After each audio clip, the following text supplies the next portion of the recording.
trabaho, at gutom na sa maghabong pagtatrabaho.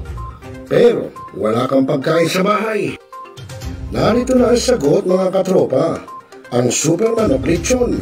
Napapawi sa inyong gutom at siguradong mapapa-anirize ka dahil sa tender juicy na jam mo pa at siguradong malinis at bagong katay buhat sa farm.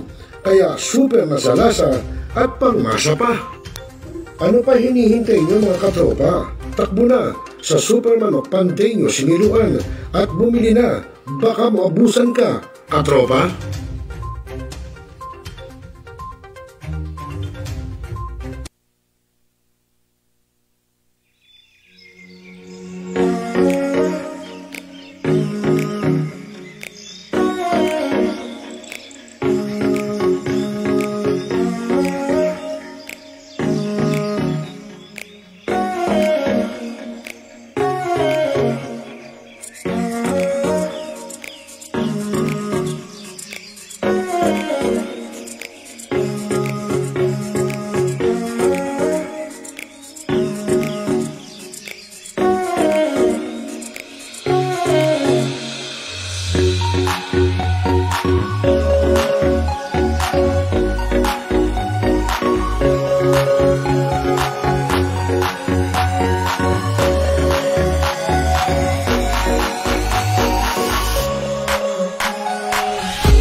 Responsable ka bang gun owner?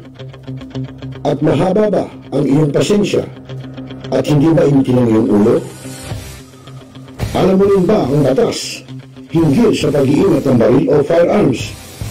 Kung hindi, A responsible gun owner? Are you a responsible gun owner? Are you a responsible gun owner? Are you a responsible gun owner? Are you a responsible gun owner? Are you a responsible gun owner? The PNP Civil Security Group would like to advise all firearms holders to renew their license to own and possess firearms and firearms registration within 6 months before its expiry date.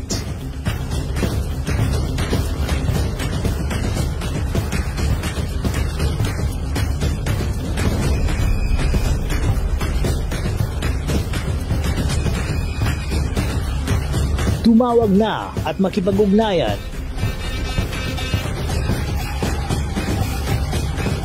Be a responsible gun owner. One Gun Pilipinas ang sagot, mga katropa at kaganos. Tayo ituturo sa inyo ng One Gun Pilipinas o OGP ang lahat ng legal na paraan at proseso upang ikaw ay maging isang responsableng gun owners.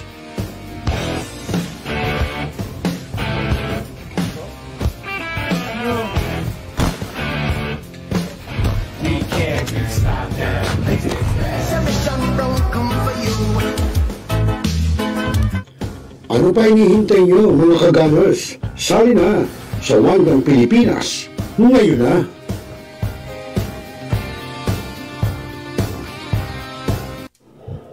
Now, we are Talakayin. Biggest destruction of dangerous drugs worth 1.2 Rebisahin. billion. Opinyon. Malawakin. Aksyonan. Kasama si Rosel Lopez, ang inyong katropa sa pagbabalita. Dito lang sa Millennial Online TV. Tutok na, mga katropa!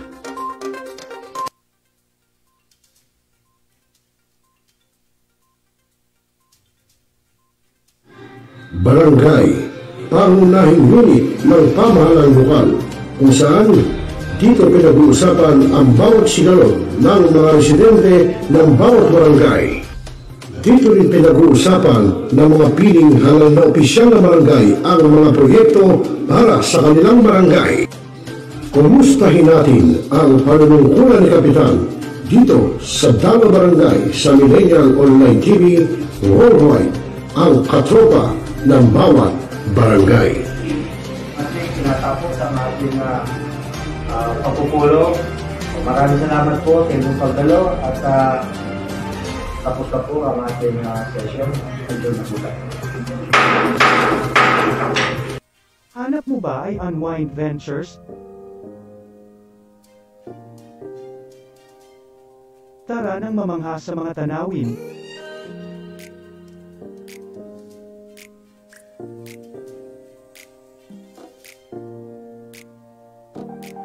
Ano man ang iyong travel goals?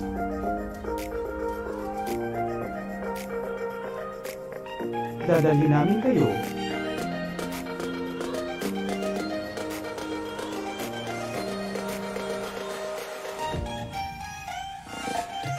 Sa Unwind Ventures at saya.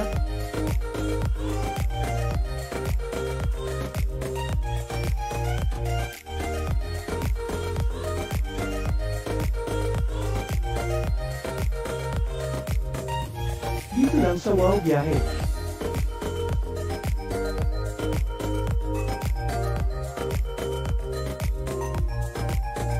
Kaya wow, di ba? Abangan dito lang sa Millennial Online TV.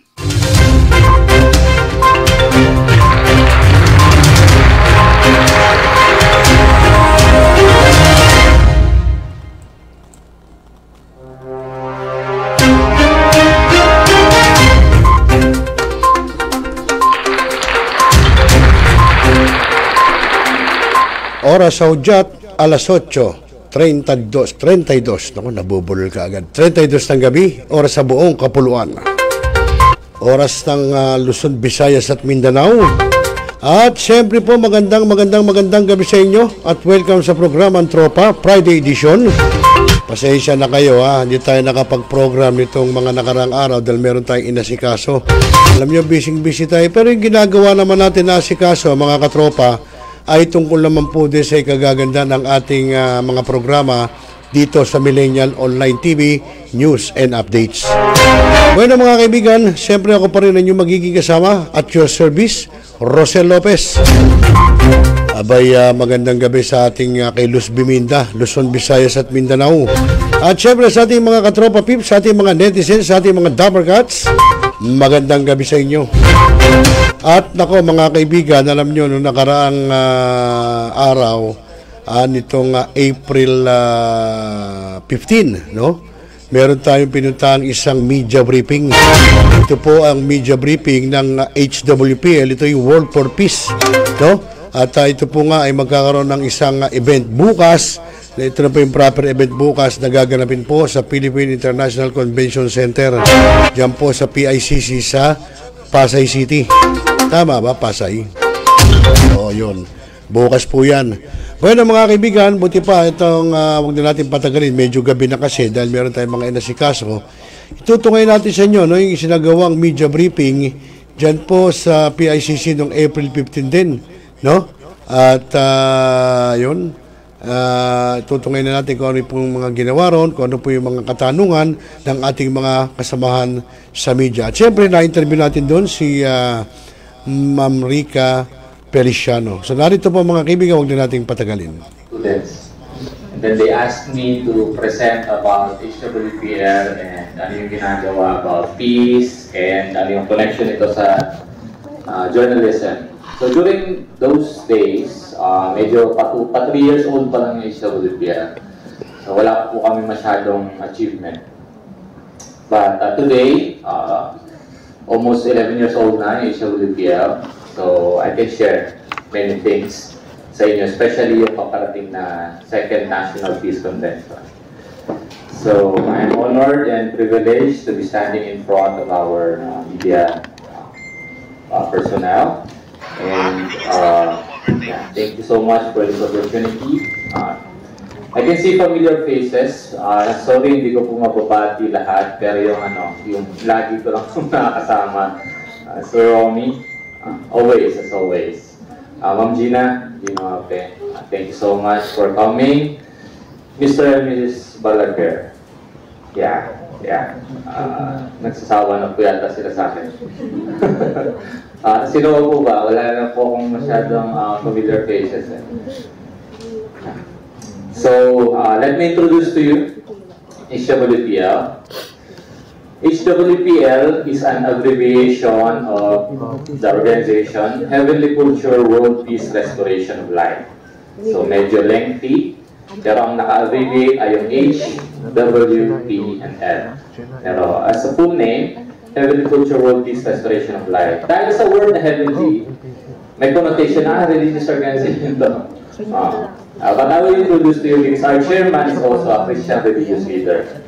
So siya yung nag-decide ng name, kaya medyo may side ng pagiging religious because of the heavenly. But yung name itself, bakit heavenly? Kasi it encompasses all. Yun po yung idea ng ating chairman in creating the name.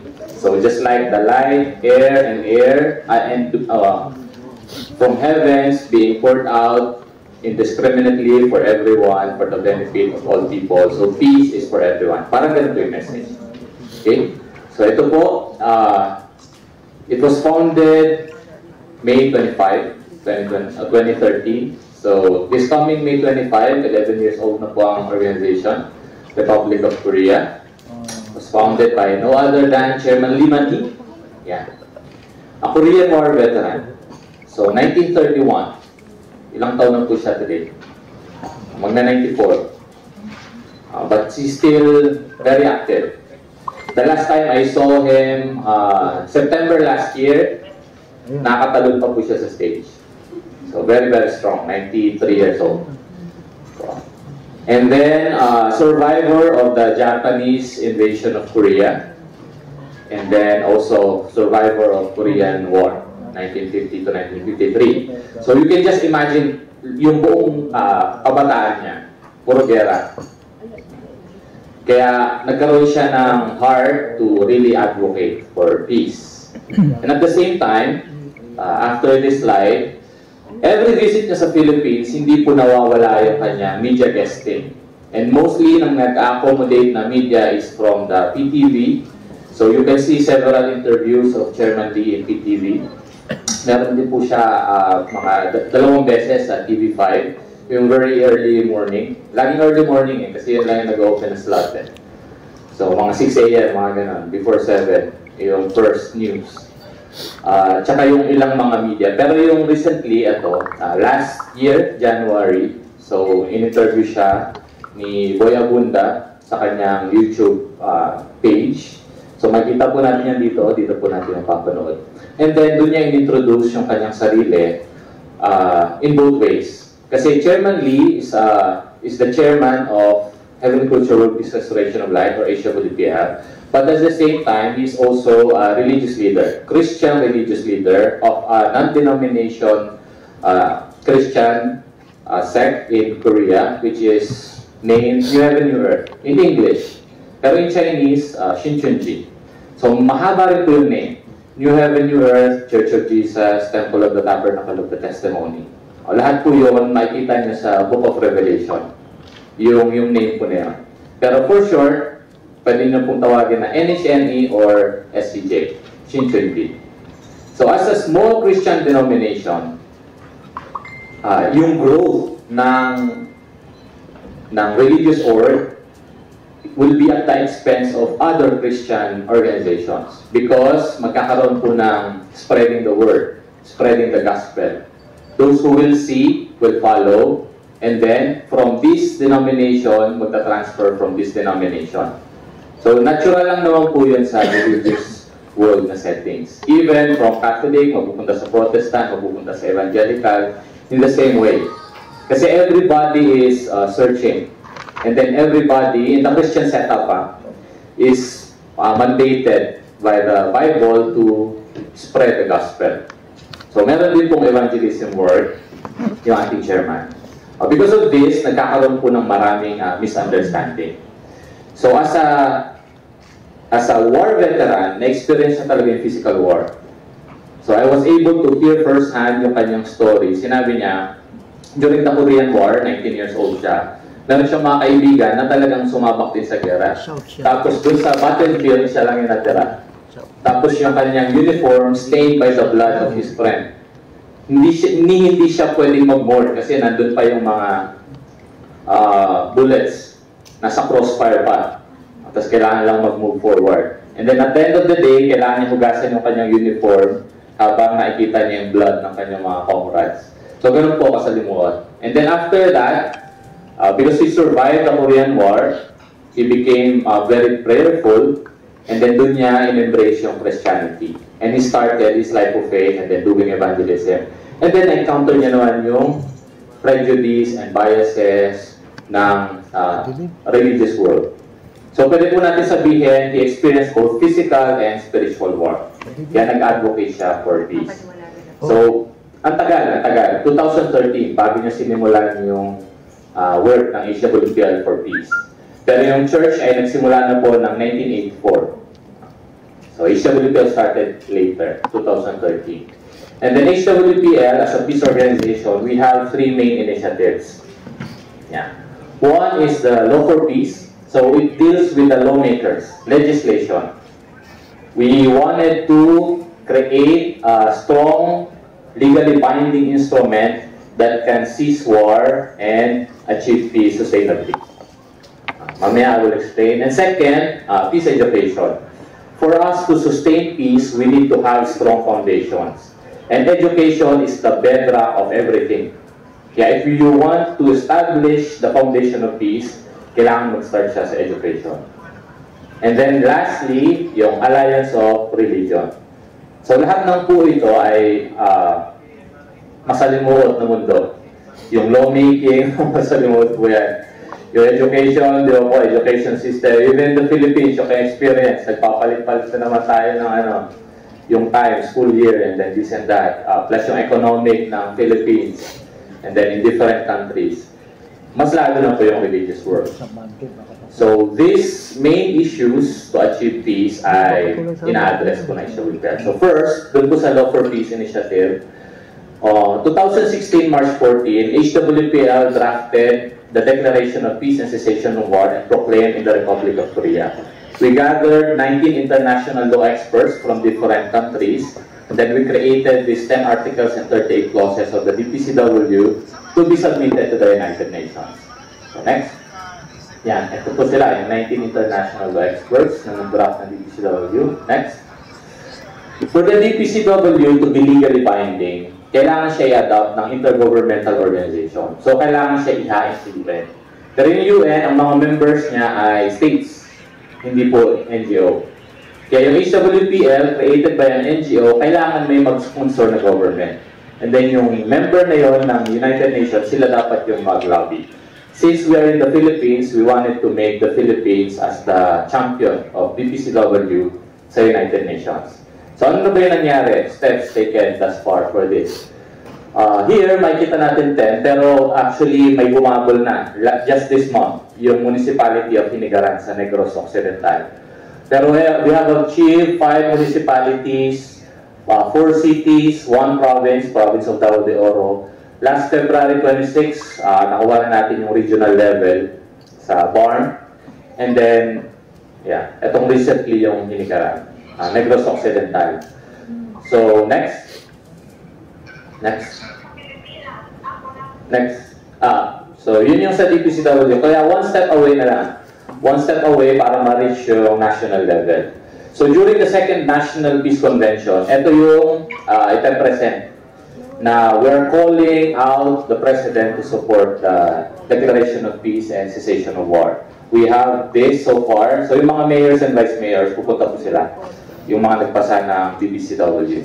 And then we will call out to the President. Kung nakaka-attend po kayo ng first National Peace Convention, yun na rin po yung kinall out po natin. And then yung output ng first national ay sinubmit through the different government agencies. Kaya lang, ganun po talaga yung lobbying. Kailangan mo iulit-ulit eh. So ngayon ulit, we'll try. Second National Peace Convention. Pero we have all this in backup. And then hopefully, Philippines will be the main sponsor of DPCW sa UN level. So with different countries na merong branch ng HWPL, we are competing. What country will be the main sponsor of the DPCW? And then next is peace education. Next. We have created this 12 peace education lesson exemplars.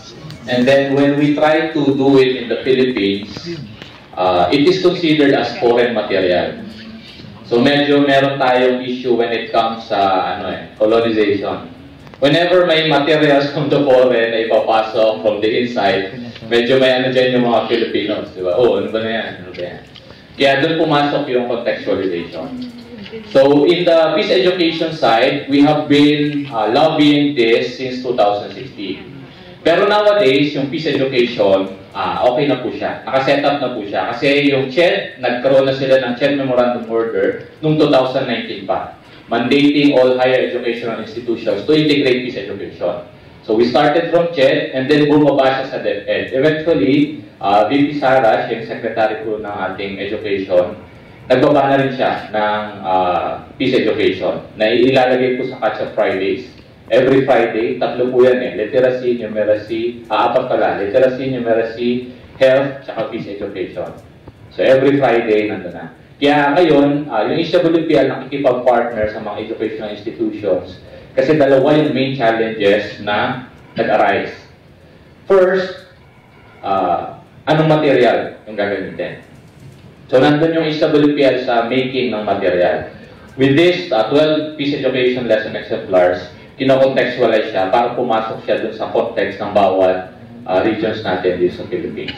And then second, paano siya itutulong? So training, capacity building ng mga teachers. With the onset of pandemic, naka-develop kami ng capacity building program na hindi masyadong costly. Kaya we don't charge yung mga tinitrain namin. Kasi we do it via Zoom. Wala masyadong logistics cost. Hindi mo kailangan magpakain, hindi mo kailangan mag-rent ng venue ng ganito. So we don't charge. Kaya nakapag-train tayo ng libo-libong mga teachers at almost 500 na education institutions. Kaya from the pandemic, for 3 years, nag-expand talaga yung Peace Education. So this is the second program agenda ng second National Peace Convention. Papakita natin kung ano na yung nagawa natin sa Peace Education. And then si VP Sara, nagbigay siya ng remarks regarding this. So abangan po natin. Pero we're trying to help yung ating education sector para makapag-implement ng Peace Education, both higher and basic ed. So which means on board na yung mga academic sector. So first, narinig natin on board na yung ating mga government officials because of DPCW. Then on board na rin yung ating academic sector. And then yung religion naman. Next. Yeah. During the 2014 World Peace Summit, nagkaroon ng signing yung different religious leaders. Kita ba dito? Yeah. Different religious leaders. Sikhism, Buddhism, Islam, Christianity, Catholic, Protestant, Evangelical, Lutheran. Marami. From different nations. Tapos they promised na kapag umuwi kami sa aming bansa, we will work for the harmony and unity of religion. Kaya starting November 2014, HWPL conducted countless dialogue, interfaith and ecumenical dialogue, hanggang sa bago mag-pandemic. Once a month yun, in about 130 countries. So, maliit, nagsimula, tapos lumaki, tapos nagka-pandemic. And then HWPL, hindi po in-stop yung meeting with the religious leaders because we have developed yung camaraderie, yung relationship. So, hindi namin gusto itong i-stop, although may pandemic. Kaya through Zoom, tinuloy lang namin. And then, naka-develop kami na from interfaith table, nag-transform siya into an academic setup. Kasi through Zoom, nakita namin na pwede pala siyang i-record. And then, pag na-record siya, pwede pala siyang ilagay sa learning management system. And then, pag nasa learning management system na siya, pwede na siyang ipa-access sa public. So, because of the pandemic, nakapag-produce yung HWPL ng isang online platform for interreligious studies. I was blessed to witness yung Islamic studies sa UP with the help of Professor Zulkifli Wali. Kasi naka-attend siya ng isang dialogue namin. And then, it just happened na meron siyang Islamic studies. Siya yung former dean din during the time ng UP Islamic Studies. So sabi niya, upo ka sa session ng Islamic Studies. I was expecting, kapag upo ko sa classroom, puro Muslim. But I was shocked kasi pag upo ko doon, may Catholic priest, may magpi-priest, may minister na Iglesia ni Cristo, may ganyan. Dami, may mga pastors. Actually, dalawa lang yung ustads, yung Muslim. Tapos the rest, Christians, and then may iba, diba? So nakita ko yung possibility na pwede pala to. Even though we're studying not our own scripture, pwede siya for broader understanding. And then, one of the result na gusto namin makascape pababa sa grounds, yung mga religious leaders, sa umpisa, pag ginather mo sila, ang tindi ng tension. Like for example, yung mga very conservative, like from the Islam side, there's only one God. Pero from the Hinduism side, there are many gods. Diba? So pag nagtabihan sa upuan, ayaw niya maglingunan. Kasi nga ganun yung differences ng kanilang ng kanilang beliefs.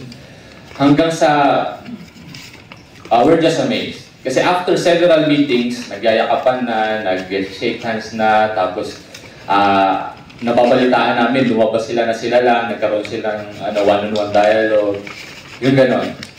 So these things na nangyayari, relationship between religious leaders, gusto namin ibaba sa buong, sa mga congregation members, doon sa mga followers, in a fastest way possible.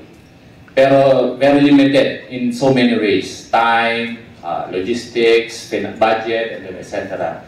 So, yung pandemic talaga yung nagbigay ng answer. Because of the pandemic, lumabas yung idea ng isang learning management system. Ang idea po ng learning management system is ganito. We call it Religious Peace Academy. So HWPL, nagpo-formulate siya ng topics based on the scripture. Kasi yung common interfaith dialogue, sometimes nakabuild siya sa social issues like gender or other things. Pero HWPL focus on teachings, on doctrines. Kasi doon nagkakaroon ng malaking difference. Kasi yun yung way of life nung sinusundan po natin na religious belief. For example, sa Mindanao, one barangay is Christian sa Cotabato City. Yung katabing barangay, Islam. So yung Christian, nagluluto ng pritong pork chop. Yeah? Hindi mo naman pwede i-contain yung amoy nun sa bahay nila. So lalabas at lalabas siya, tapos maamoy ng kapitbahay yun. Wala na. Ano na, conflict na agad. So kung walang broader understanding, talagang nagkakaroon ng ano. Sa Mindanao pa naman rito, ano talaga siya, ubusan lahi. Ang hirap na i-reconcile unless merong Rido Reconciliation Committee, parang gano'n, na talagang deeply rooted dun sa kanilang culture. So ang hirap. Kaya through this, we're trying to bridge yung gap ng mga different religious beliefs. So what we are trying to do, if you are a Muslim, you try to study different scriptures. Yung going outside of the Quran and then see yung broader horizon. We can disagree, but we're totally friends. Ganun po siya. So even us, from the media, pwede po natin ito i-access kasi online lang naman siya. We just need to register like Facebook, tapos ma-access natin doon yung teachings from different religious background. Like salvation for Islam, salvation for Christianity, and then etc. So nakagather na po tayo dito ng maraming support. We launched this. Ito rin po isang naging output ng First National Peace Convention, pero after several months, dun po siya na-launch sa farm, supported by the Bangsamoro Darulista and also the Chief Minister himself. Next. Ayan. And then after that, we gathered yung bishops and yung mga ustads natin dyan sa Mindanao. And then Chief Minister himself ay nag-access nung RPA. Very unfortunate lang kasi December 3, if I'm not mistaken. December 1 kung nasa taas eh. December 3, nagkaroon ng bombing dun sa Marawi, dun sa mass, sa gymnasium sila ngayon nagsisimba eh. Kasi nasira yung kanilang Catholic Church during the Marawi siege. So sa gymnasium sila ng Marawi State University nagsisimba. Bago mag-start yung Catholic Mass, may bumotok po na bomba. Just 2 days after nung aming naging meeting. Kaya nung January 17, nag-release ng joint statement. And then we're trying to rebuild yung connection between, not only, kasi mayroon Bishop Ulama Conference sa Mindanao. So, parang nagkaroon ng idea na i-rebrand siya. Pero not only bishops and ulama, but this time, for everyone. Even yung cultural, yung mga IP communities. So, mas magiging inclusive siya. Ito ngayon yung binubuo namin together with the OPAP group. Kasi during the January 16 and 17 event, naka-attend po doon si Secretary Galvez. So, nakita nila yung importance ng pag-gather ng religious leaders sa very fragile peace-building process ng Mindanao. So, which means, on board na po yung ating mga religious leaders. From the top level, cardinal, bishops, archbishops, mufti, grand mufti, tapos Hindu. So, on board na sila. Ano po yung gusto ko sabihin dito? All these 3 main initiatives will be presented on the 2nd National Peace Convention. And then we're aiming, after the 2nd National Peace Convention, mas mag-spread siya nationwide, even mag-overflow siya internationally. So the 2nd National Peace Convention will be live-streamed in different continents. Although it sounds like an exaggeration, but it will be translated into 66 different languages. So, hindi ko na po may isa-isa. Arabic, Indonesian, English, German. So, madami, 66 different languages. And then starting from the Philippines. Pero ang isang highlight, yung main highlight ng 2nd National Peace Convention ay religious harmony. So, just like what I've said, marami pong mga prejudice and bias when it comes to religion. Islam is incorporated sa terrorism. Catholic is dinidikit sa idol worship. Diba? Christians, yung mga nag-break away, Protestant, Evangelicals, they're branded sometimes as not genuine Christians. Kasi it's just an offshoot. Tapos Hinduism, marami. So even Chairman Lee himself, he experienced those things. Pero instead of giving negative impressions, he promoted peace and dialogue amongst all religions. Kaya during the next part of the Second National Peace Convention, Chairman Lee will speak about the Book of Revelation. Because according to the narratives of Chairman Lee, just like religious leaders in the Christian world, he received your message from God. And because of the message he received the instruction to preach it to all people. And then this vision, he would like to share to all the people. But the concept of this, he just want to initiate. After this, kapag nag-seminar, or ano bang tawag po doon? Seminar din ba? For Islam? Symposium? Lectures? Lectures. Kapag nag-lectures yung different religious leaders, we support one another. Pag nag-lecture yung Catholic, we support. So, ganyan. So, we will build in the religious community yung ambience ng sharing each other's scriptures. Although, hindi po natin siya fully accepted, but just like what I said, at the end of the day, we're still different. So the question is, ano naman yung for the media? Kasi we're here for the media. So I was not able to present anything for the media till this point. Next, whatever happened in one place, through the media, it will spread in so many ways.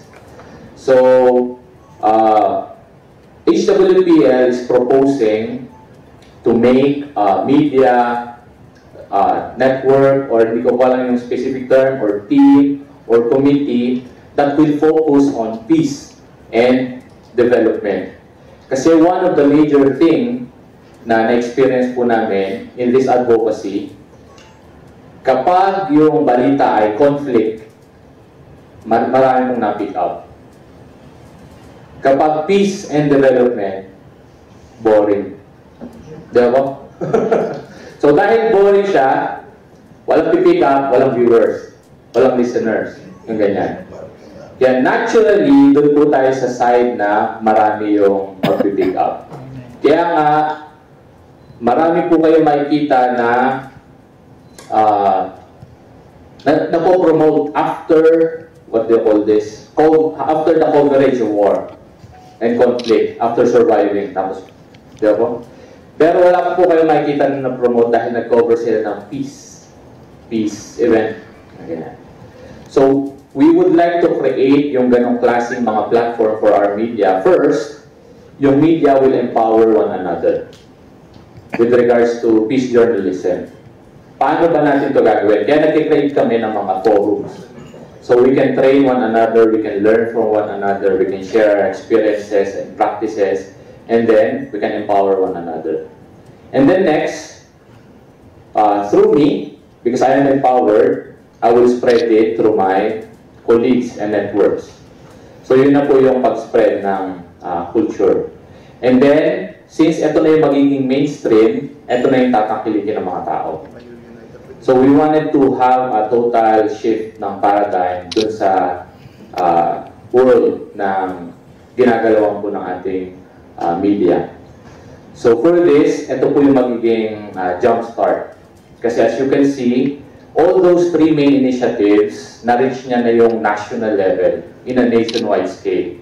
Pero in the media, in the field of the media, we consider today as our first step sa pag-create po nun. And hopefully, next National Peace Convention, we have a story to share.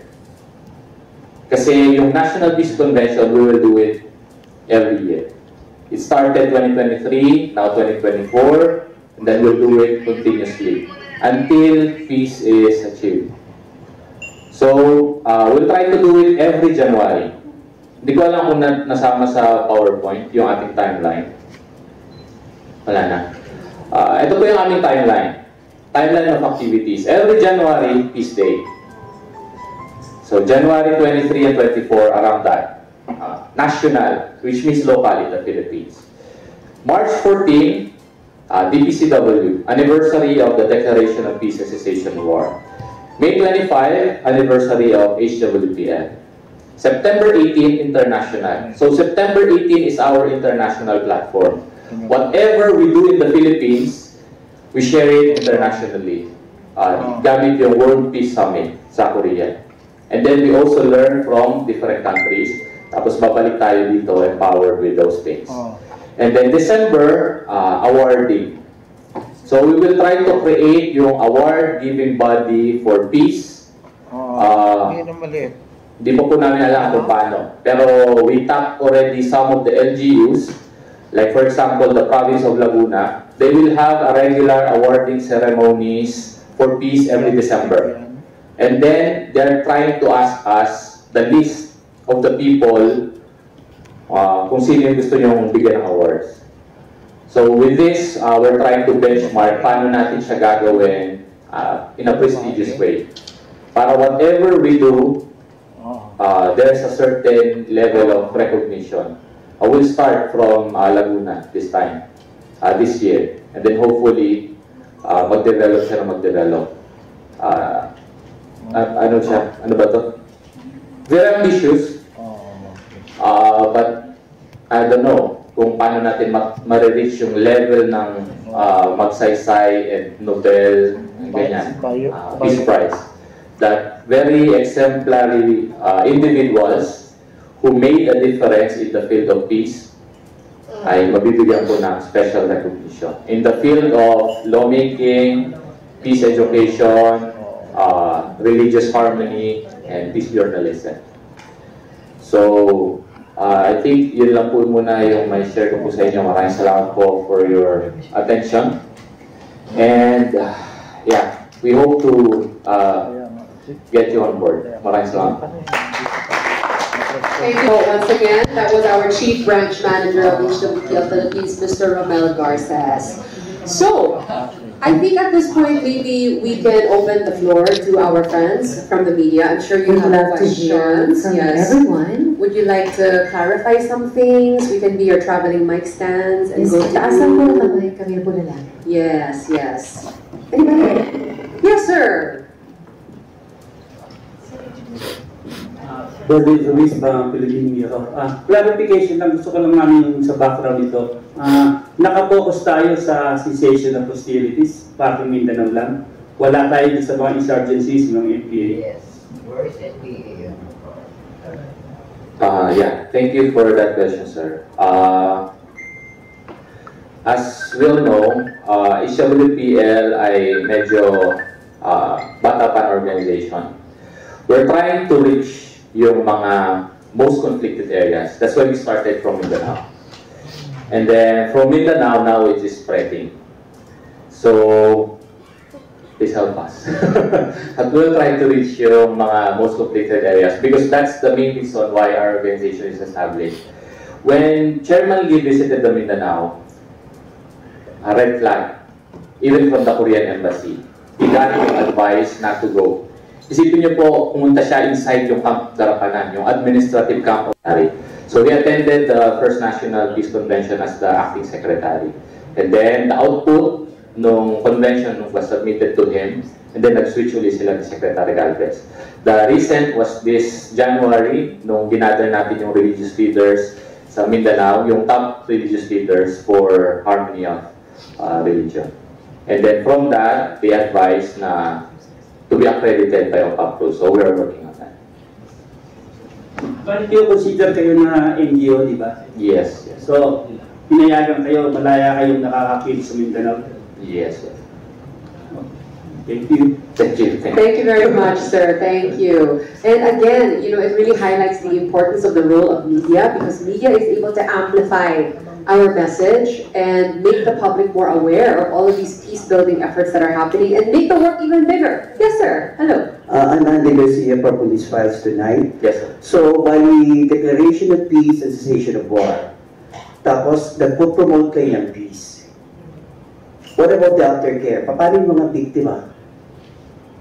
Kasi hindi naman kayo magpo-promote ng peace kung walang gera, di ba? Yeah. Paano yung mga biktima ng gera? Paano yung mga nawala ng asawa, nawala ng anak?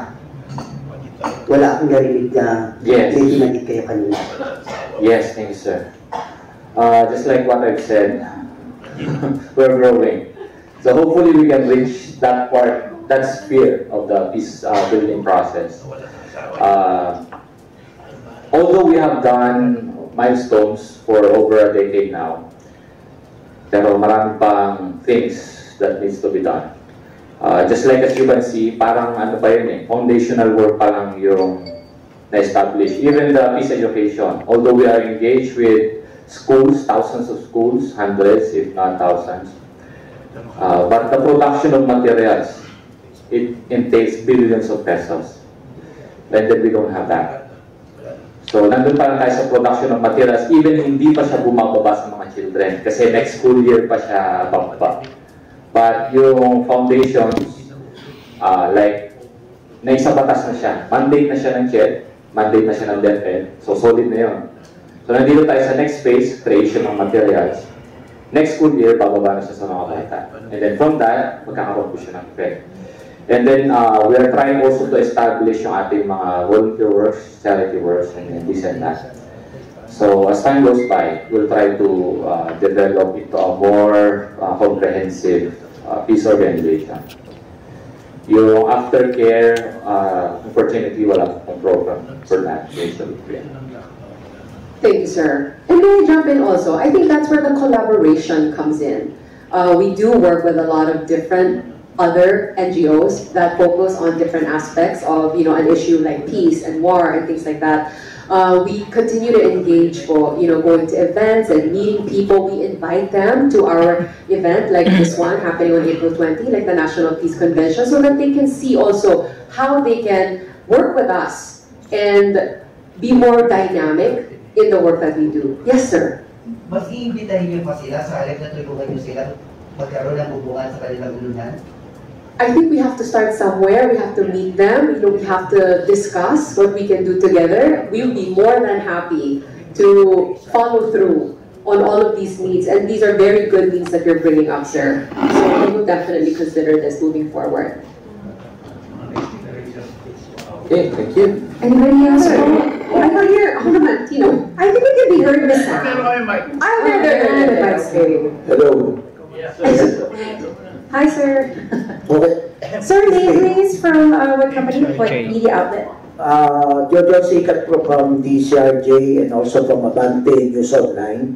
I would like to ask you, kanina sa interview ko kay Ma'am Rica, regarding doon, meron kayong parang advocacy na isama sa curriculum yung peace process or yung isama sa curriculum para yung mga bata pa maging aware na sila, no? Para hindi, kasi alam natin wag naman po ma-open doon sa area natin sa Mindanao, yung mga bata medyo iba yung turo, maganda sana ito, pero paano natin ito mapaprocess na maging mandatory o maging ganap na isang batas? Lalapit po ba tayo sa Congress para may purso po ito or sa Senate? Okay, so yeah, thank you, sir. The question is, yung peace process natin, paano siya matatransform into an education? Tapos may isa batas siya para mag-serve siya ng mga bata.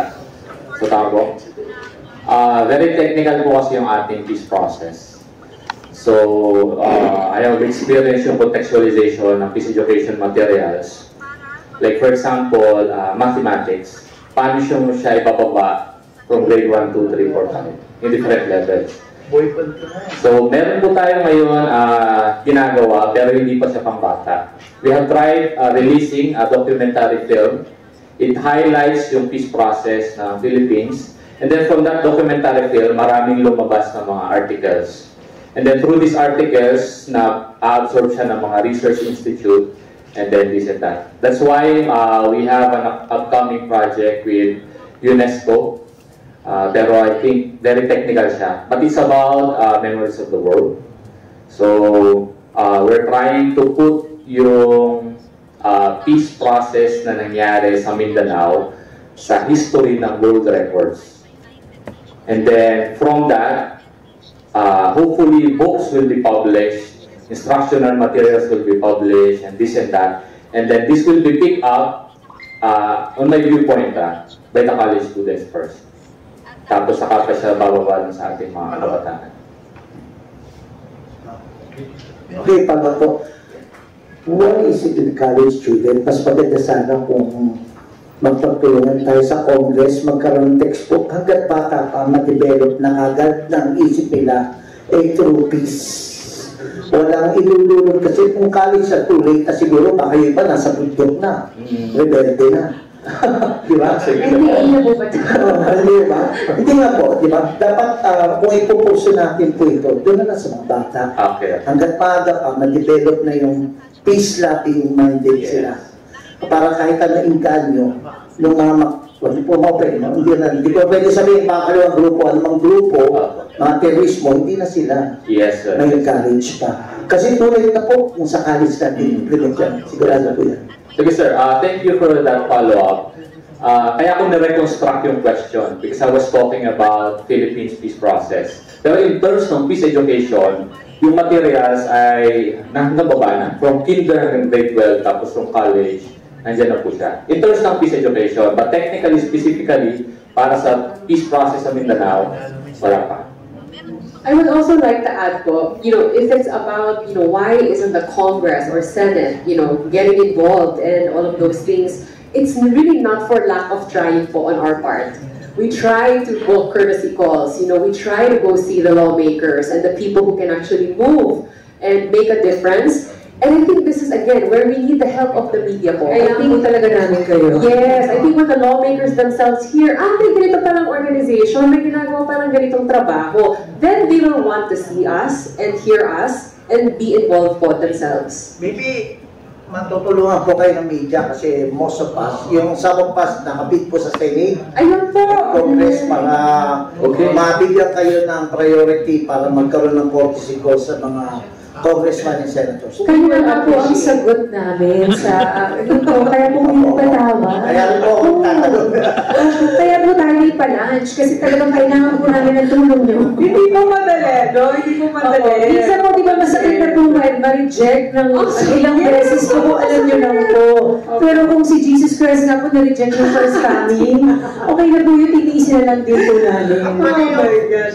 Actually, yung ating basic education chairman, Senator Sherwin Gatchalian, kung i-approach niya yan, madali po siya kausapin yan. Ayan, nagsisend po siya ng mga congratulatory message, pag may mga event po kami. Sana makadalo po siya in person. Sir, baka gusto niyo po kami courtesy ko ng patulong. But yes po, we really are trying to get our foot in the door.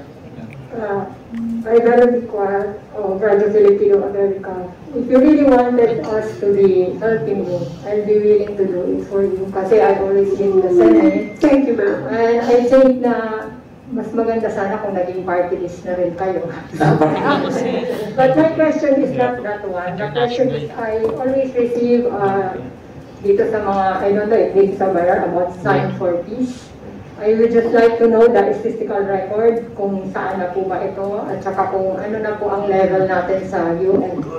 Kasi we're talking about United Nations, di ba? We're planning to go there. Pwede ba natin malaman kung anong stage na tayo o scratch pa lang ba o nakarating na po tayo doon sa UN? Payat na mga tanong. Mr. Universe, Sir Robert. Alam ko, mag-lunch lang ako dito. Simple lang naman sir, kung wala pa tayong startup, kung puro ano pa lang to, yung kuha lang ng mga sign, di ba? Yun ang gusto kong alaman. Sige ma'am. Kung nandito na tayo sa taas. So far, wala pa pong country na nag-sponsor sa United Nations. So, we still have our chance. Pero dun sa race ng pag-sponsor ng country, merong isang bansa sa Europe, tsaka merong isa sa Colombia. They wanted to sponsor the PCW. So dun sa race, kung sinong country yung mag-sponsor, yun yung Philippines, Colombia, I forgot yung isa sa iyo.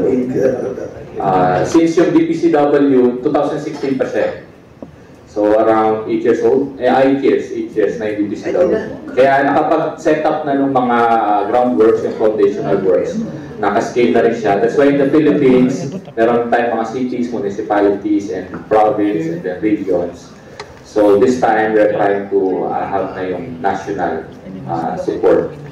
And then we have also champions in the Senate. I think on the second national NPC, you will see yung mga senators that are fully aware of the Declaration of Peace, Cessation of War. And also yung congressmen. Kaya lang, ang dami yatang nakapila sa ating House and Senate.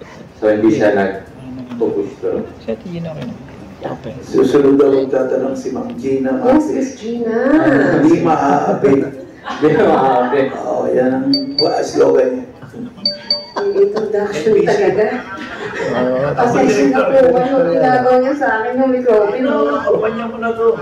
Anyway. Serious.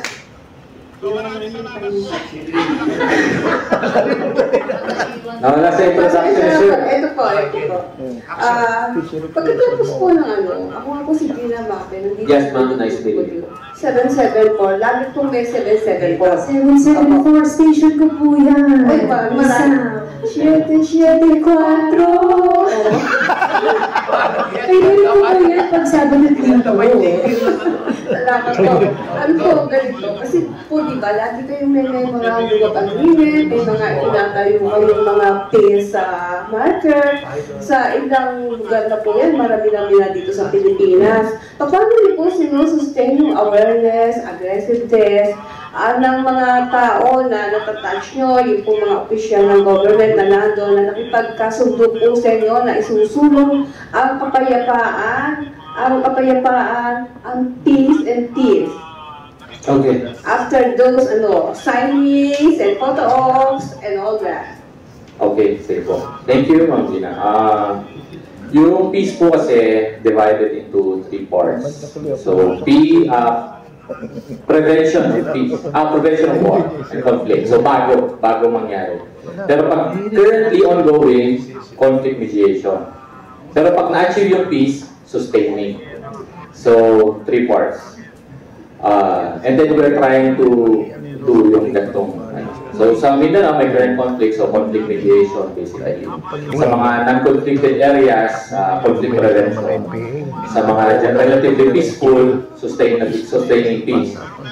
So, for peace to be sustainable, kailangan meron talaga siyang mga foundations. Kaya ito nang in-explain ko kanina, one of the strongest foundations na peace para maging sustainable ay education. Although long-term, pero pag na-establish siya, talagang yung next generations, meron na talaga silang peace.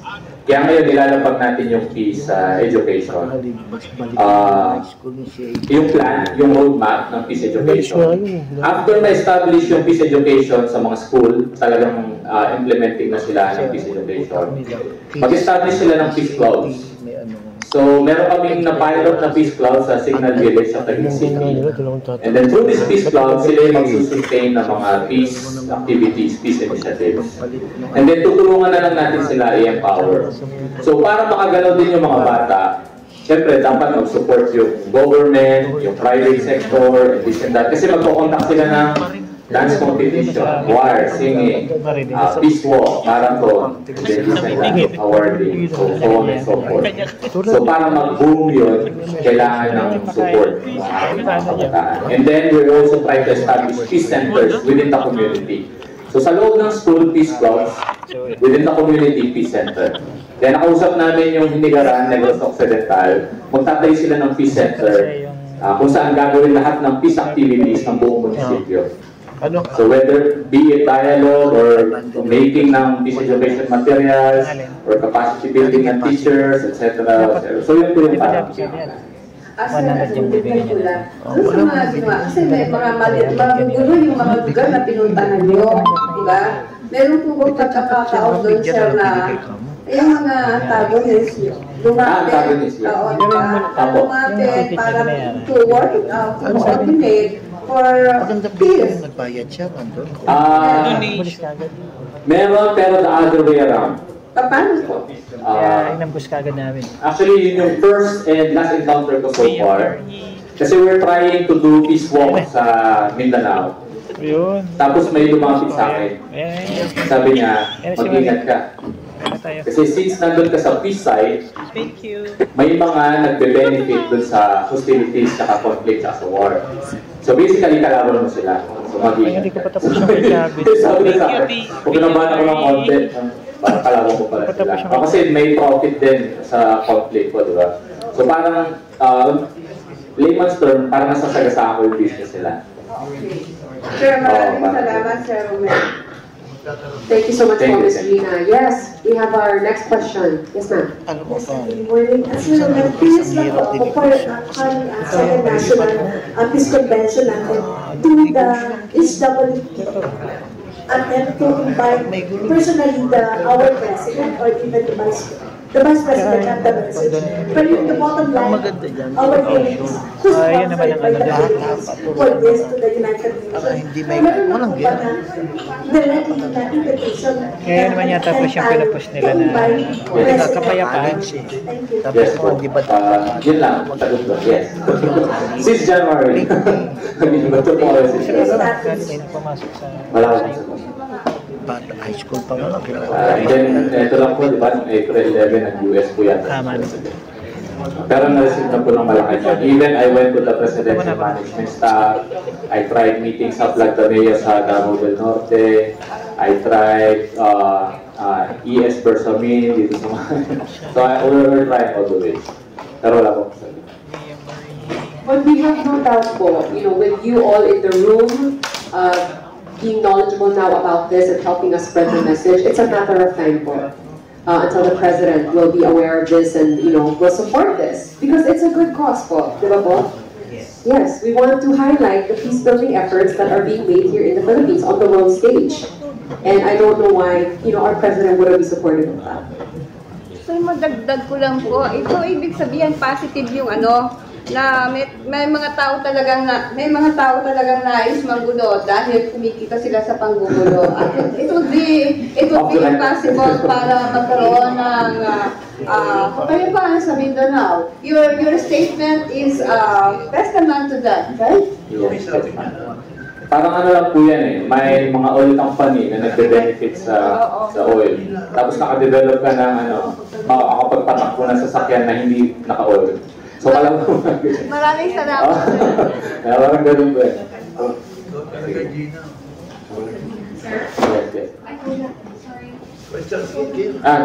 Assalamualaikum. Michael ng Janita dati. Kung di ba sa ban, dati nag-intervene ng international community. Kunyari, yung diplomatic corps. Meron ko yung attend para i-engage sila. Embassy. Embassy, yes. Instrumental sila sa ban. Kaya, tingin yan. Yes, sa third party. Third party.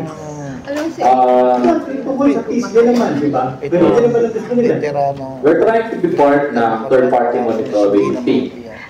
Yan ang government po kasi, as NGO. So, we opened up the idea, nag-consult po kami in several government officials ng FAR. Kung pwede naman daw. Pero kailangan lang nung may process approve, tapos accreditation, tapos but we wanted to be part ng third party monitoring the peace agreement. Ano mong say ni Chief Minister? Kasi pwede rin naman siyang mag-intervene, di ba? Yeah. Hindi ko pa siya nakausap ulit. Pero sir, he's willing to support HWP in different ways. Pero yung parang bureaucracy. So we have to deal with so many processes. But we're targeting na mag-partner po. Thank you. Yeah, I am Pamela Rasa, publisher of People's Leader. Yes. Following this of Kakao. Ang gusto ko lang itanong, sabi nyo nagbibigay ko ng teaching sa edukasyon sa mga children. Now, after you teach them, what do you observe? Do they have ibig ko sabihin, ano ba ang nakunan ninyo? Natanggap ba sa mga buti ng kabataan ngayon na karamihan ay pasaway, di ba? Na hindi pa man sila rin malaki para mga aktivista, pero kayo kumaki na, para mga rebelde na, di ba? So, what do you observe? Katanggap-tanggap ba sa kanila ang inyong training sa kanila? O paglabas nila, iba na ang kanilang nasa isip? Yes. Based on our observation, I think nagkakaroon po ng very remarkable results sa mga children. That's why our next step, yung stories nila on the grounds, we're trying to pick this up and make a documentary, specifically for peace education. Kasi we have been hearing many good stories, kaya lang hindi siya na-spread. So, nag-try na kami i-lay out yung documentary parang set up ng peace education. May nagawa na kami. Then I think, yes, yung help po ninyo. But maraming magagandang stories talaga. Doon sa mga nag-implement sa Laguna, sa Cotabato City, sa Maasin Southern Leyte. Yung mga realization, not only the kids, but the parents. Siguro naman, pag nilagay na yan sa tulong ng Department of Education, at magiging kasama na sa pag-aaral, siguro masyado nang mag-develop. Yes. Thank you. Thank you, ma'am. Sir? Okay. Okay, sir, go ahead. Hello. Yes, sir. Rizal na pinako. Pansagod po, Tribune. So, ganito ang tanong. Yung approach po sa Pilipinas, kaiba yung sitwasyon. Region by region, regionalistic Iba-ibang may Kapampangan, may Ilocano, may Muslim, diverse yung kultura natin. Sa tuwing nagkakaroon ng initiative ng peace, may mga sektor na hindi nasasama. Kasaysayan ang lumipas, kunitayin nyo, M-I, M-N, M-O, lahat yata ng alphabet yan, susunod, kahit anong maayos yung pangkat na yun, pero may lalabas at may lalabas.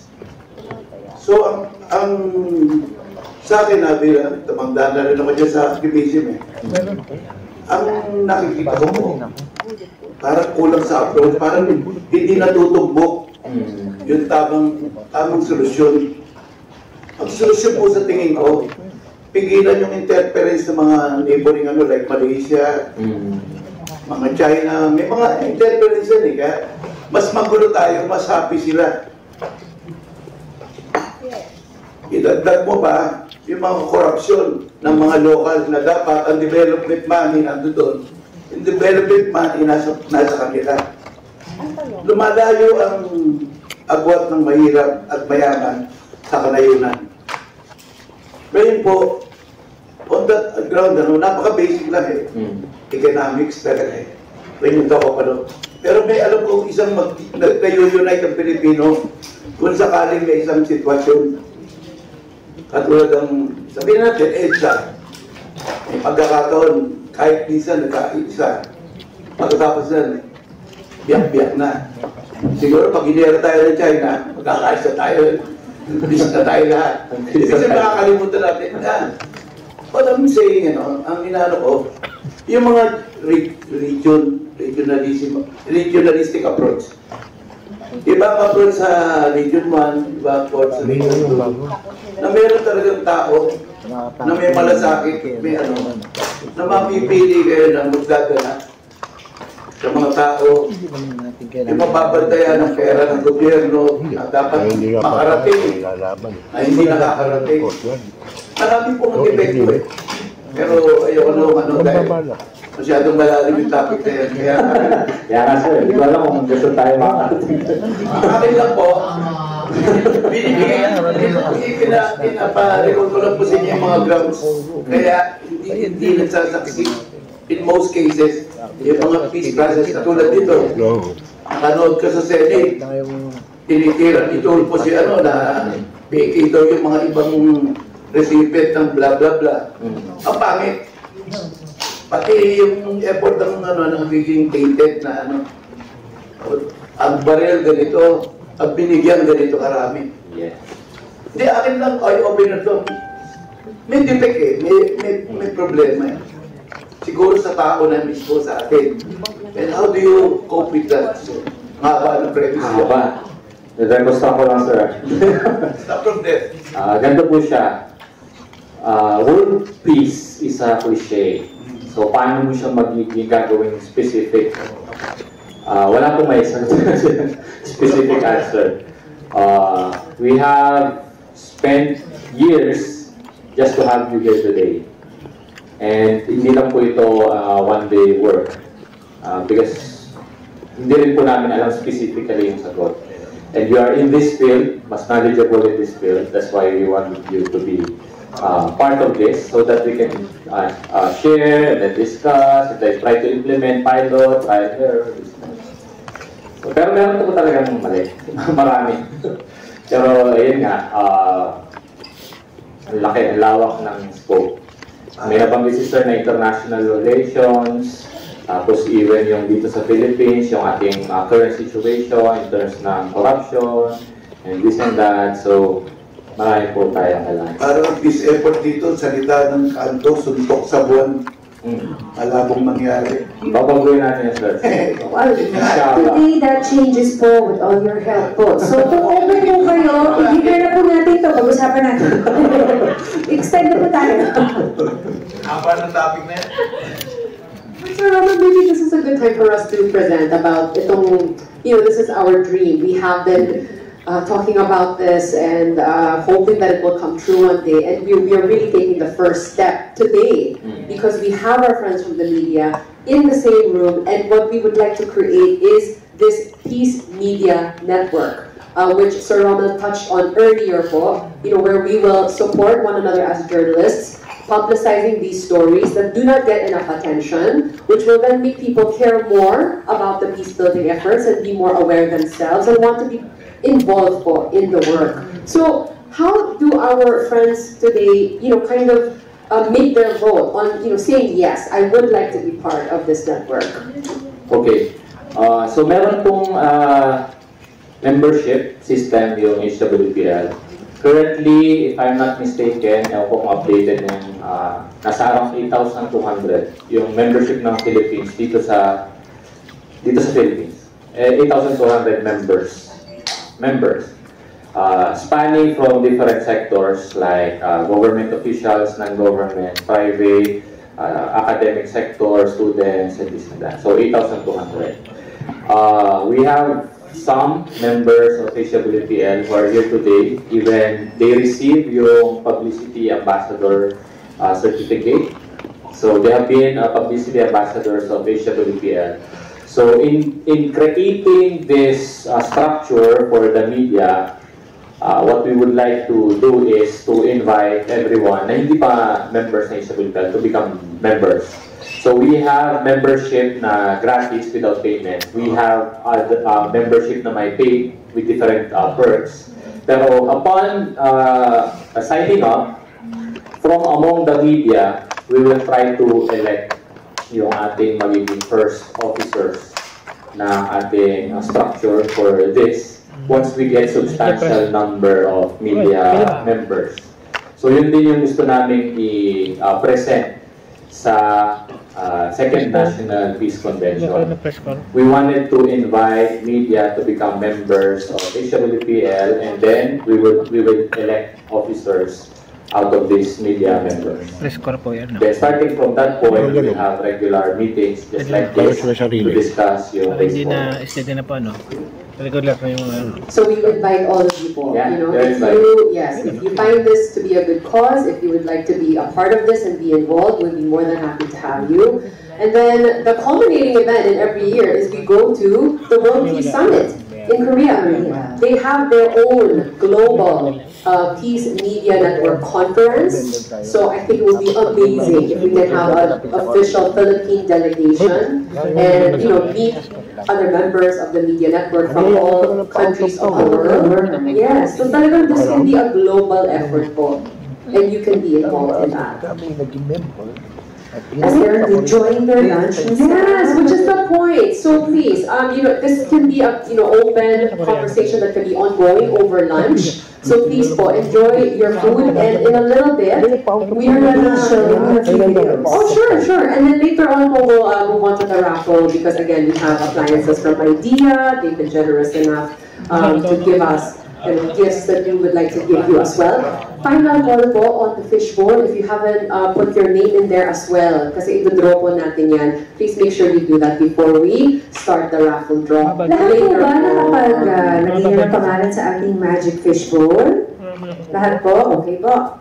I think nakapag-question. We have one more. Yes. Regarding dun sa mag-members, where can you find the requirements and the benefits? Because I have to submit it to my American company. Because I have a boss, then I have to ask them if we can be a member. Oh, sure. So, it's a very nice question. If there, what is the link, or if you were just email us. Thank you. Yes, we will absolutely. Yes, sir. We also have. Is that a sign-up sheet? Okay, we can also distribute sign-up sheets. Yes, sir. Yes, may tanong din mga kasama ko sa media, lalo yung mga taga-Southern Metro Manila Press Club. Sabi nila, kung mag-member daw sila, gusto nila madalas sa meeting sa South Korea. Tapos, kaya po yun, kasi hindi po tayo we can fly as many times as we want. No, but you know what, this is a good question. Because, I mean, we also want info. We want all the perks for the media. And I think there's an ecosystem that is really created po. The more people are involved. Para dumahanda na rin nila yung mga passport nila. Yes. Please do so. Yes, ihanda na po ang passport. Pero just as a side note po, itong second Peace, National Peace Convention na magaganap po on Saturday, this is the first time where we engage companies, just commercial companies, if they wanted to be involved as sponsors. So we do have a bunch of them who are joining us for the Second National Peace Convention. And I don't see how, if we can engage more companies, then we will have more funds to fly our friends from more funds and more media can join. Yes, and have more of these meetings. So ayun po, parang more noise can be made about. Parang domino effect po siya, no? Ayun po, okay. So again, please enjoy your lunch. We'll be back in a little bit for the raffle draw. Please give a round of applause to our Chief Branch Manager, Mr. Romel Garces. Thank you, sir. Kakatanong ko po muna kayo habang. Enjoy your lunch po. Question pa. Joe, ayaw mo sa North Korea? Crash landing po kayo. Bombahin eh. Pag hindi ka pa nakalanding,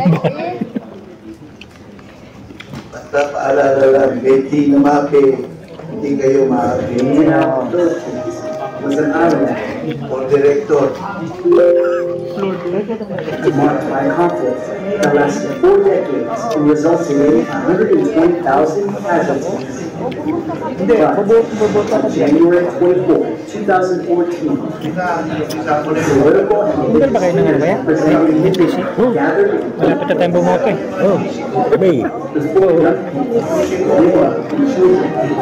they signed a peace agreement promising to end cooperate for peace. This agreement built on a culture of peace that was voluntarily turned into the person who such an agreement by this Mr. Anthony, Chairman of the became known to the international community. Here is a closer look into his having witnessed his comrades die,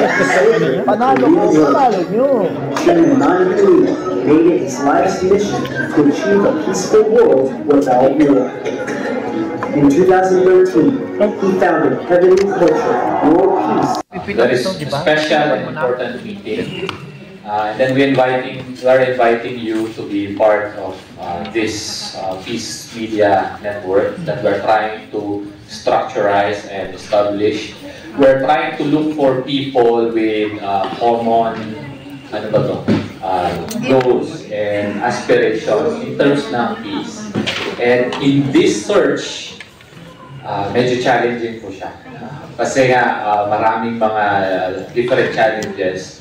But we're trying to address yung challenges. In our term, we're trying to overcome yung mga challenges. Because we're not just like trying to present something that cannot be done.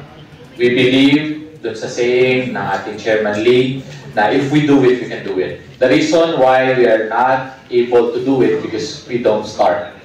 So if we start, we're halfway there. And then 50%, 51, 52 until we reach the 100%. So this starting point is already 50% of the progress, and then we'll proceed as we go along. Especially in less than a week of time, we have our second National Peace Convention. So after that, we are expecting na magbo-boom pa yung ating media network membership. And then after that, we'll try to gather again and elect our officers.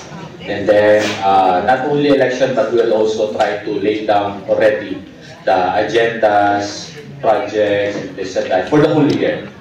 And then that will be our entry to the next National Peace Convention.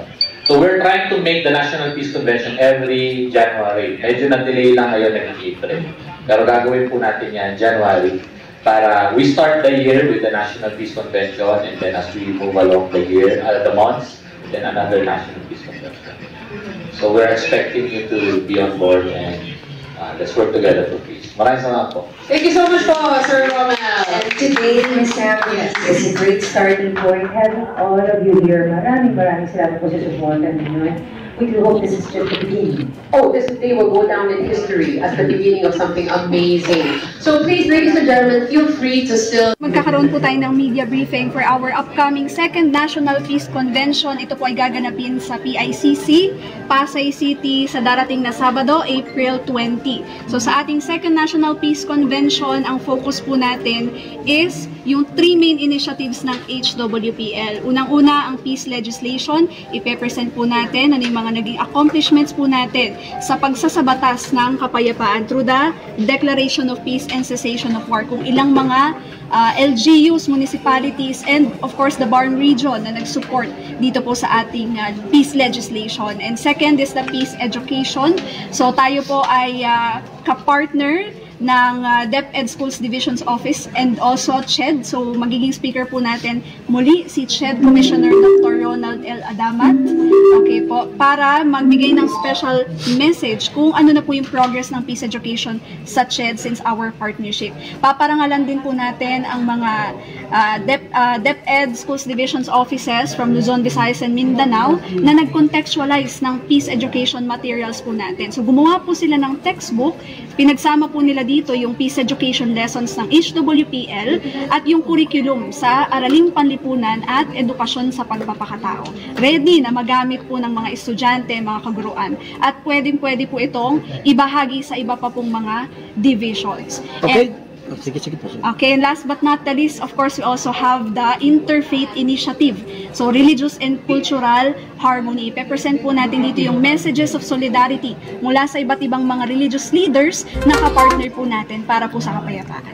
Okay, kasama Edwin, bago ko pasa sa iyo, may narinig ako na banggit kanina na isasama yata doon sa curricular ng mga paaralan, ano? Ito sinasabing peacekeeping advocacy, no? Para maganda ito, para bata pa, hubog din na rin maging marahas, o basta-basta lang magdidesisyon pag lumaki sila na maghahasik nga ng kaguluhan, ano, sa ating bayan, ano, partikular na yung isinusulong itong HWPL. Kasama din, may katanungan tayo kay Ma'am Rica Feliciano. Yes po, tama sir. Ano talaga? May katanungan.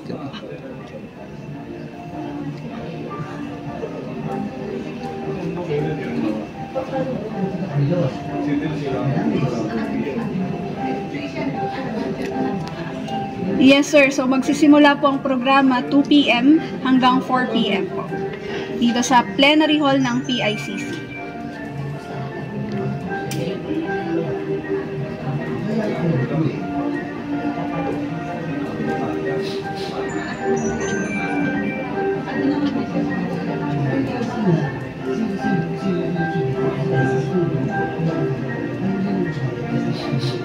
Yes po sir, may mga kapartners po tayo na national agencies also.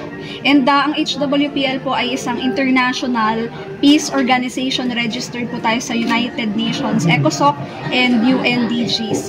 So meron tayong 100 branches worldwide and 70 branches sa South Korea. So ang Philippines ay isa sa mga pinakaunang-unang branches ng HWPL overseas. At ang main mission po natin is to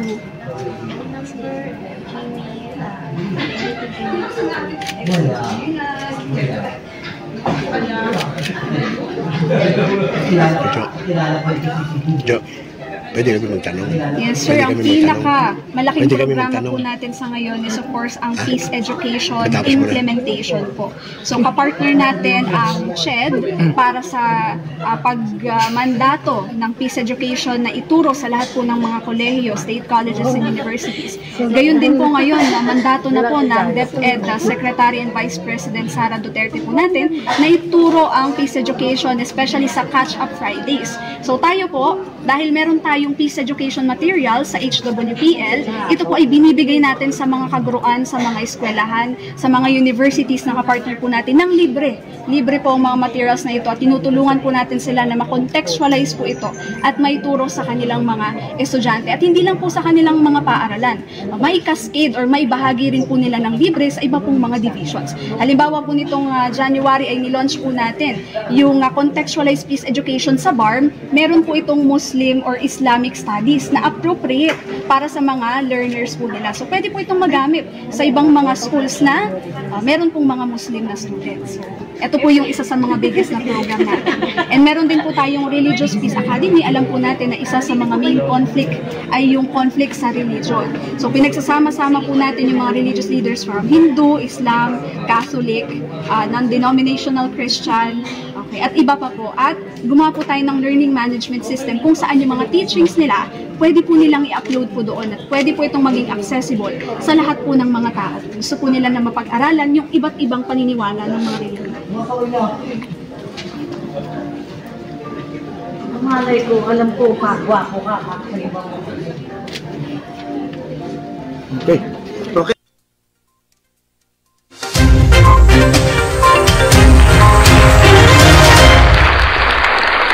Okay, so yun mga kaibigan, napanood natin at natin yung ginawa po yung briefing ng HWPL noong nakaraang April 15.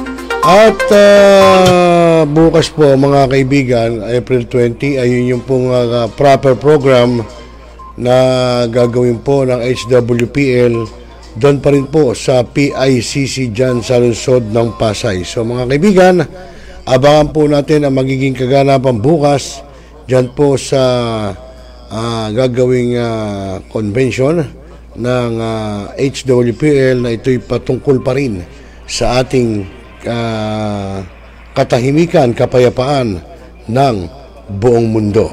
Muli mga kaibigan, sa oras po na, anong oras na ba? Abay, hating gabi na.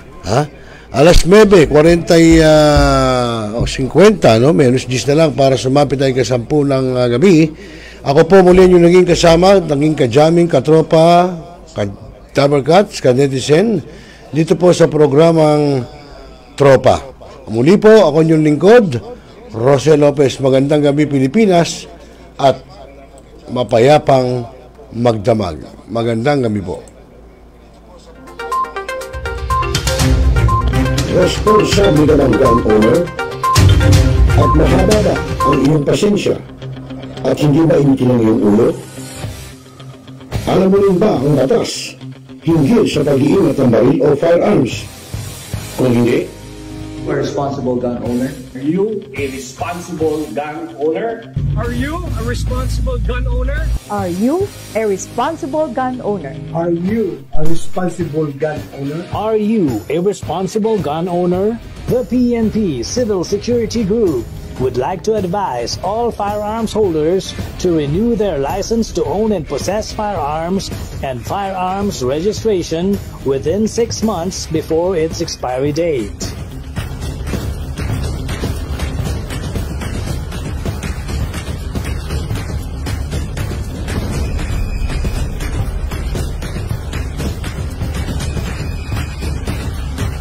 Tumawag na at makipag-ugnayan.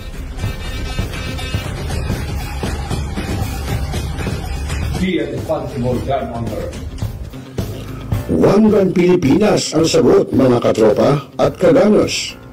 Tayo ituturo sa inyo ng One Gun Pilipinas o OGP ang lahat ng legal na paraan at proseso upang ikaw ay maging isang responsableng gun owners.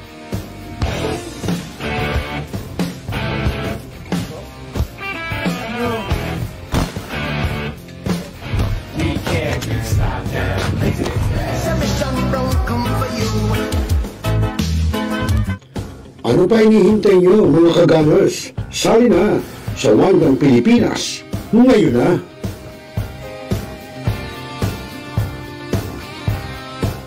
Now, we are Talakayin! Biggest destruction of dangerous drugs worth 1. Rebisahin, opinyon, malawakin, aksyonan. Kasama si Rosel Lopez, ang inyong katropa sa pagbabalita. Dito lang sa Millennial Online TV. Tutok na, mga katropa! Hanap mo ba ay Unwind Ventures? Tara nang mamangha sa mga tanawin.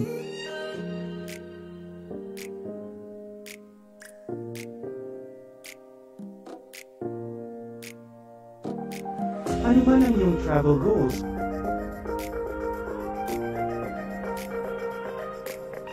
Dadalhin namin kayo.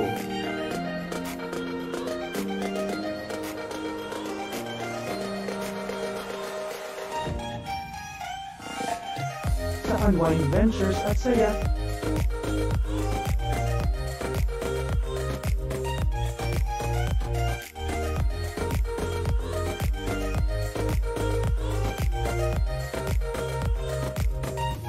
Dito lang sa Wow Biyahe.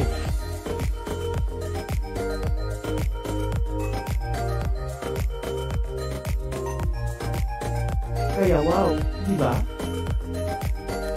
Abangan dito lang sa Millennial Online TV.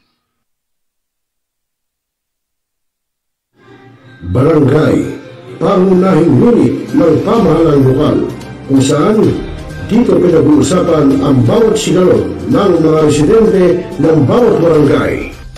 Dito rin pinag-uusapan ng mga piling hanggang na opisyal na barangay ang mga proyekto para sa kanilang barangay. Kumustahin natin ang panunungkulan ni Kapitan dito sa Dama Barangay sa Millennial Online TV worldwide, ang katropa ng bawat barangay. At tinatapos ang ating pagpupulong. Maraming salamat po sa inyong pagdalo at tapos na po ang ating session. Enjoy na po tayo. Binaigting, binalakas ang bagong News Online TV ng bagong milenyo. Millennial Online TV, ang katropa mo sa pagbabalita.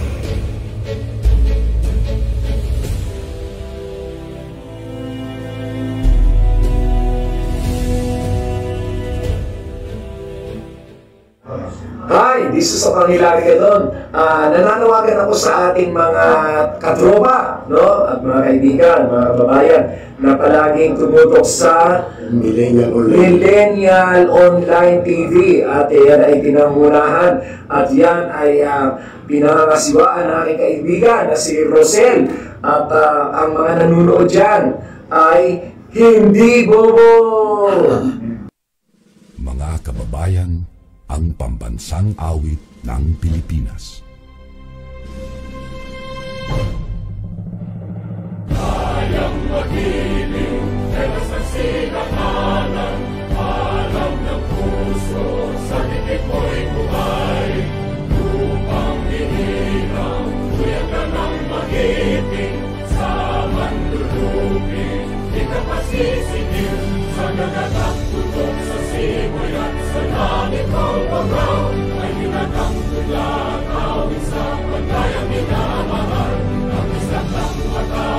Kahit nabuhay ka nag-iinit, ang bituin at karoon niya kailan ang hindi mag-iinit.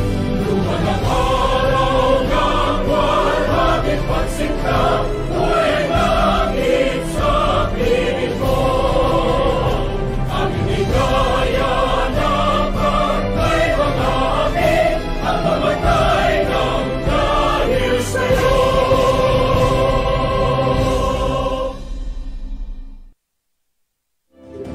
Sa lahat ng bumubuo ng Millennial Online TV at sa lahat po ng sumusuporta, maraming salamat po. Millennial Online TV is now signing off.